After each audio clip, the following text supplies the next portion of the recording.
Mühüm məsələdir və görüşün nəticəsinə də böyük ümidlər vardır. Baxmayaraq ki, buna qədər saysız hesabsız bu cür təmaslar, görüşlər, dialoqlar həyata keçirilib, hətta daha yuxarı səviyyədə. Xatırlayırıq biz Ağ Evdə Zelenski ilə Donald Trumpın polemikasına ziddiyyətli fikirləri, lakin daha sonra vəziyyət dəyişdi. Həm döyüş meydanında, həm siyasi səhnədə və hazırki reallıqlarda bu görüş nümayəndə heyətləri baxımından da diqqət çəkir. Bəli. Çünki siz kürəkən adını dediniz, Trumpın, Jared Kushner. Hesab edirəm ki, burada iqtisadi maraqlar və Ukraynanın, elə Rusiyanın da gələcək iqtisadi kooperasiyada ABŞ-nin maraqları kontekstində bu görüşdə iştirak edir. Witkoff aydındır, xüsusi elçidir. Rubio da elə birbaşa xarici siyasətlə məşğuldur və bu baxımdan Ukraynanın konkret tələbləri, istəkləri, niyyətləri vardır.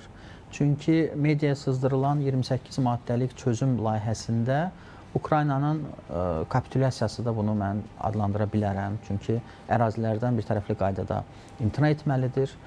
Bəli, burada Kremldə qane etməyən bəzi məsələlər vardır.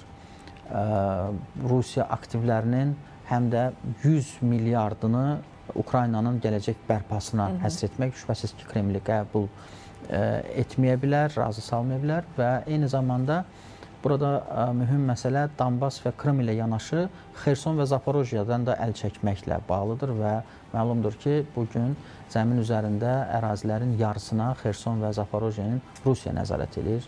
Rusiya ilə yanaşı yarısına da Ukrayna nəzarət edir və döyüş əməliyyatları həm də bu ərazidə davam etməkdədir. Ona görə də bu görüşə böyük gözlər dikilib, niyyətlər vardır ki, bu görüşün nəticəsi Ukrayna üçün önəmli olacaqdır.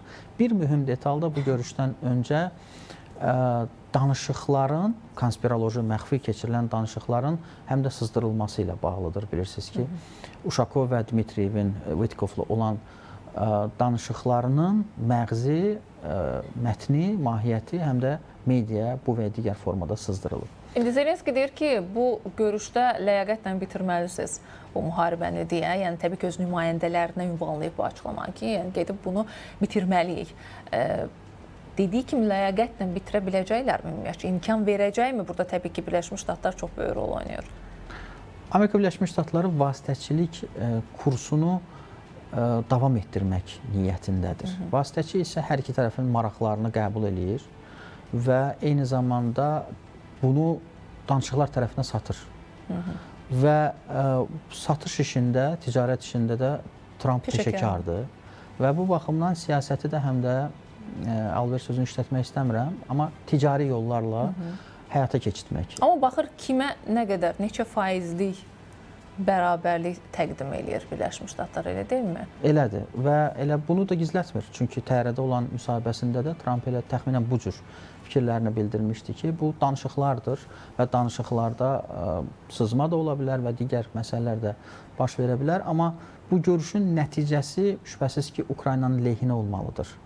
Əks təqdirdə, yəni Rusiyanın şərtlərinin Ukrayna nümayəndə heyətinə təqdimatı və bu şərtləri mütləq qəbul etməlisiniz, biz bundan artığına nail ola bilmərik şəklində, diktat şəklində bu görüş başa çatacaqsa, bu əlbəttə ki, Ukrayna üçün çox ağır faciələrə, nəticələrə gətirib çıxara bilər. Zaten də məlumdur ki, Ukraynanın və çox maraqlıdır ki, Avropanın iştirakı olmadan Kreml və Vaşinqton arasında danışıqlar gedir və qapalı danışıqlardır.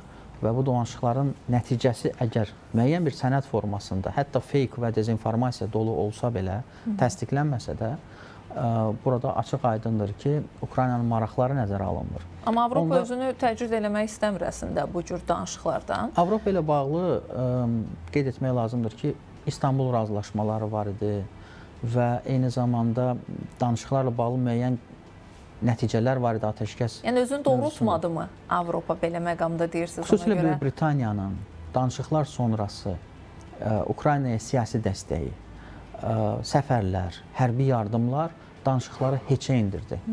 Və bu Ukrayna tərəfindən döyüş meydanında bir nəticəyə, torpaq ekvivalentində başa gəlmədikcə Ukrayna yavaş-yavaş həm də Avropa ilə olan münasibətlərini ayırt etməyə başladı. Daha sonra korrupsiya qalmaqalları ortaya atıldı və eyni zamanda Amerika Birləşmiş Ştatlarının yeni administrasiyası haqq hesab tələb etməyə başladı və bu da əlbəttə ki, hazırki vəziyyəti əmələ gətirir. Bu vəziyyətdə məlumdur ki, Amerika Birləşmiş Ştatları və Çin nə qədər qəribə səslənsə də müharibədən daha qazanclı çıxırlar. Avropanın geosiyasi aktor kimi əhəmiyyəti, nüfuzu daha da aşağıya düşür və yeni dünya nizamında artıq Avropa necə ki, Birinci, İkinci Dünya müharibəsindən sonra müəyyən bir mərhələdə bu böyük müharibələri atladı.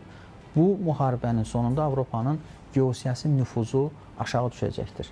Və bugün əvvəlki dövrlərdən fərqli olaraq böyük avtomobil istehsalçıları, konsernlər, Volkswagen kimi, Porsche kimi onlar da artıq hərbi təyinatlı məhsulların istehsalına başlayıblar.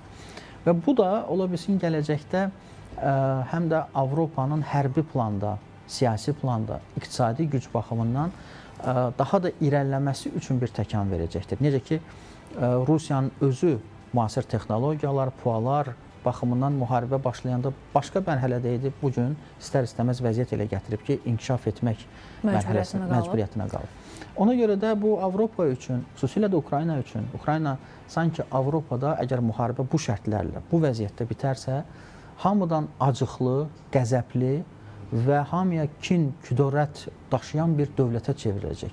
Bu Avropanın gələcəyi üçün Ukrayna timsalında heç nə yaxşı gələcək vəd etmir.